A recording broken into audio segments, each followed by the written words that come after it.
On April 21, 2026, the Japanese cabinet voted to lift the last remaining ban on lethal weapons exports, not quietly, not reluctantly. With full cabinet consensus, in broad daylight, as the United States Navy was engaged in active combat operations in the Strait of Hormuz. 80 years of legal restraint, written into Japan's post-war constitution as a condition of its surrender, dismantled in a single cabinet session. Prime Minister Sanai Takaichi announced it publicly. Fighter jets, missiles, warships. Japan will now sell them to whoever Washington approves. The timing was not coincidental. Washington did not approve it. Washington engineered it. To understand what just happened, you have to go back to August 1945. Japan's unconditional surrender to Allied forces came with a constitutional clause, Article 9, that prohibited Japan from maintaining war potential as a means of settling international disputes. For 80 years, that clause held. Japan built a self-defense force, not an army. It developed weapons, but it did not sell them. Every attempt to loosen this restriction met fierce domestic opposition and international suspicion, particularly from China and South Korea. Then came the Iran War. When U.S. carrier strike groups moved into the Gulf of Oman in early 2026 and U.S. Air Force assets began sustained strike operations against Iranian naval and missile infrastructure, the mathematics of American global power projection changed overnight. The United States maintains 11 aircraft carrier strike groups. 3 are committed to the Middle East theater. 2 are rotating through the Pacific. 1 is in maintenance. That leaves 5 for the Atlantic, the Eastern Mediterranean, the Baltic, and the North Pacific simultaneously. The Pentagon's internal assessments describe this as a structural overstretch condition. The solution was not to build more carriers. The solution was to activate allies. Japan was not asked. Japan was directed. The cabinet vote on April 21st followed 3 months of direct U.S.-Japan defense talks, including a classified session at Yokosuka Naval Base in February 2026, where Admiral Samuel Paparo, commander of U.S. Indo-Pacific Command, presented Japanese Defense Minister Nakatani Gen with a list of systems the U.S. needed Japan to produce and export within 18 months. The list was specific. The deadline was not negotiable. First on the agenda, the FX Next Generation Fighter Jet Program. Japan, the United Kingdom, and Italy are jointly developing the Global Combat Air Program, GCAP. When it enters service, this aircraft will be among the most technologically advanced combat platforms on the planet. A 6th-generation stealth fighter with AI-assisted targeting, a passive sensor fusion architecture capable of processing battlefield data from 36 separate input streams simultaneously, and super cruise capability that eliminates the need for afterburner to maintain supersonic flight. Under the previous export restrictions, Japan's participation in GCAP was legally ambiguous. Japanese-made components could not leave Japanese territory if they were incorporated into a weapon system. That restriction is now gone. Japan can sell its full contribution to the program and sell it to U.S.-aligned Pacific partners who would otherwise have no access to 6th-generation technology for the next decade. Second, the Mogami-class frigates, Japan's newest surface combatant, displacing 3,900 tons, equipped with the Mark 41 vertical launch system capable of firing Tomahawk cruise missiles, an advanced sonar suite, and a 57mm naval gun. Range, 6,000 nautical miles.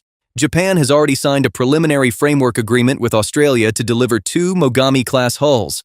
Under the old rules, the weapon systems integrated into those hulls required either disarming before export or a legal exception each time. The exception no longer requires a workaround. It is the law. Third, the Type 12 surface-to-ship missile system. Range, 900 kilometers in its extended variant. Japan is currently fielding this system in the Ryukyu Islands chain, the 1,200-kilometer arc of islands stretching from Japan's home islands toward Taiwan. Each Type 12 battery covers a stretch of ocean wide enough to threaten any surface combatant moving through the East China Sea. The cost per launcher, approximately $50 million. The cost of the Chinese destroyer it is designed to destroy, $800 million. Washington has been requesting this system for the Philippines for 18 months. Manila had the money. Japan had the legal problem. That problem is now resolved. Picture this. You are Admiral Paparo in a classified briefing at Yokosuka in February 2026.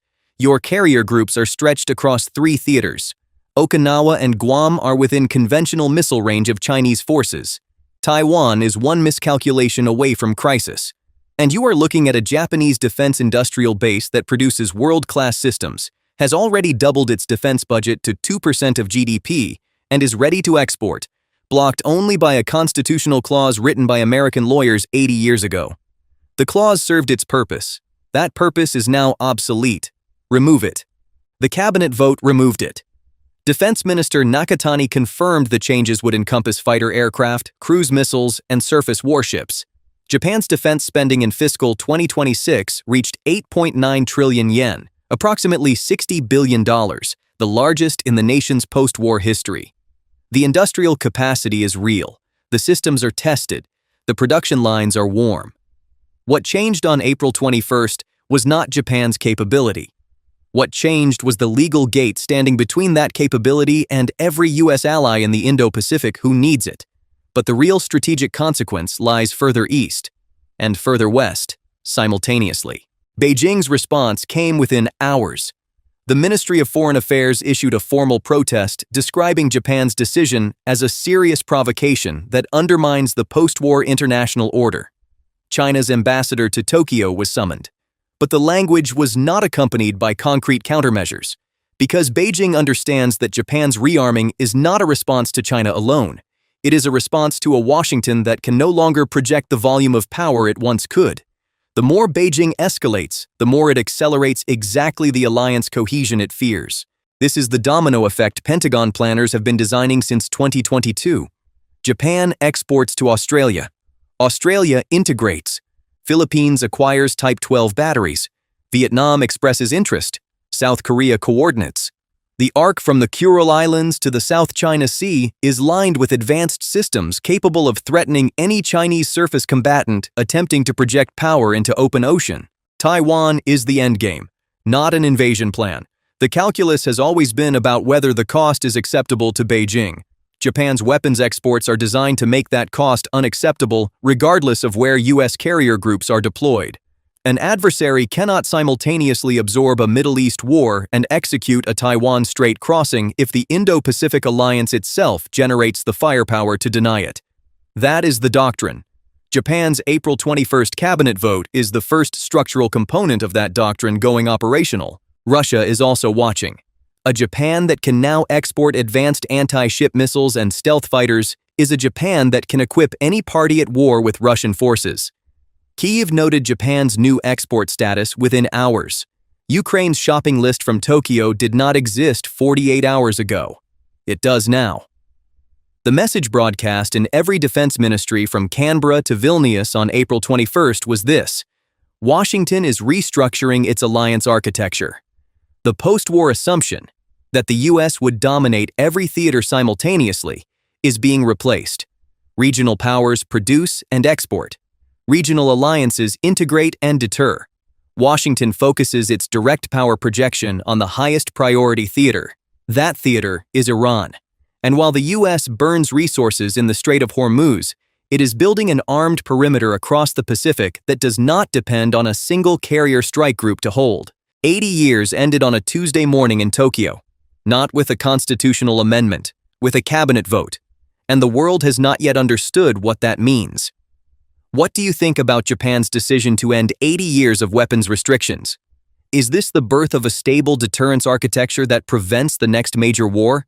Or is it the first step toward a remilitarized Asia that accelerates the very conflict it claims to prevent? Drop your answer in the comments. If you want more briefings like this, subscribe and hit the bell. We cover every major move before the mainstream catches up.